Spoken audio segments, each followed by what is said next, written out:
In this exercise, we're going to recreate the calculator that we created in the last chapter.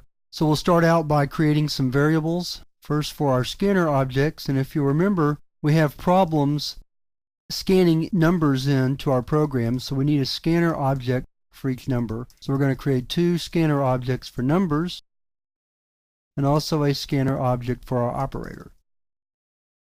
Then we need to create a couple of variables, so we'll create two variables, double num1 and num2. And I believe that's all we need. So the strategy behind this program is to have the calculator run all the time. And then we switch it off by pressing Control-C to close the program, kind of like how you turn a calculator off by pressing the off button. It's a little less elegant than that because you'll see an error message when you pull it up. But the other choice is to prompt the user somehow. And because all we're prompting for are numbers and operators, it would be difficult to have the user enter a letter to stop, or sometimes you have a special number indicate the end of the input, but what would a special number be to a calculator, since a calculator could calculate with any number? So the best thing to do is just have the user press Control-C when they want to stop. So here's how we'll write that program. We begin by writing a while true loop that's going to run all the time. Then we prompt the user to enter the first number, and we're going to make these very basic prompts. Num1 equals input num1 dot next double. Prompt them for the second number. Num2 equals input num2 dot next double. Then prompt them for the operator. And op equals, oh I see, I forgot to create an object for that. So we'll come back to do that in just a second. Op equals input op dot next. Now let's move right up here and add that to our list of variables. Now we're ready to write a series of if-else-if statements. If op equals plus, then we're going to write out systemout.println num1 plus num2.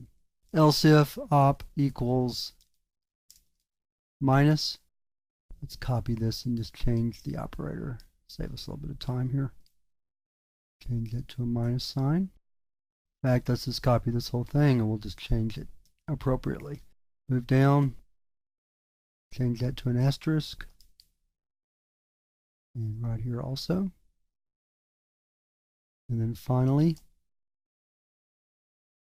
to save a little time, we won't do any error checking, so we'll assume that the user is going to enter the correct operator, and if not, then it's just going to kind of spin around crazy and then it will write itself. We'll try it to see what happens. So let's save the program. I believe that's all we need.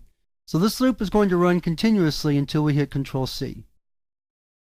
Java-C, chap9, part9, .java, and then Java, chap9, part9. Let's do something easy. 12 plus 2, 14, that's right. 2.24, 3.12, minus will be a negative number, right? 105 multiply is 500, that's correct.